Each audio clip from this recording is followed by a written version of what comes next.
fresh na kwani? Shwari. Hivyo ni mwenyeji mtaa? Mimi ni mwenyeji ndio mtaa, tena kontaa kabisa. Sasa sikiliza, mimi natafuta kijana wa kazi. Sasa unaweza nikampata? Yes man. Mbona vijana wapo kibao tu sister? Vijana wako wengi sana, tena wengine hawana kazi. Siona kama wanazurura tu kazi hawana. Na vijana wapo wengi tu. Wewe nipe kazi, mimi nikutafutie mtu. Hakika leo unapata mtu. Sikiliza nikwambie. Naomba nitafute kijana mmoja ambaye atanifurahisha siku ya leo. Shaudani na kwa 200. Yeye malipo yake kwa upande wake sio kufanya kazi. Malipo yake 700. Yaani akinifurahisha vizuri, ikiwezekana namchukua nampeleka Mbezi na kuantumia kila siku kama jambo. Lakini natafuta dogo. Kwa unamaanisha kazi yenyewe ni kukutumia tu wewe. Unampa 700. Hivyo tu.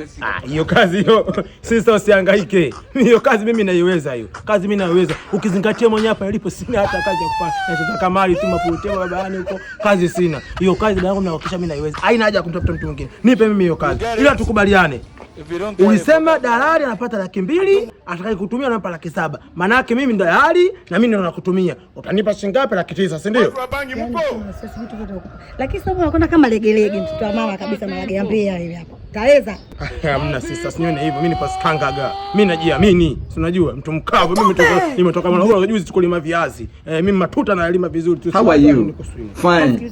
Are you okay? Kama unaweza mambo mengine mpaka unifikishe hapa. Ili kuamini kabisa kama nione kama kazi utaiweza. Kazi naiweza hiyo. Mambo yetu ya jimu kaa vizuri. Jamani, yani kunibeba tu hapa umejamba. Sasa ndani kazi utaiweza kweli? Kweli sitaki. Dada. Kazi uiweze. Nisikize. God have mercy upon us. Fursa ile tumia kula maharage yalochacha na yanayo kwenye machipsi.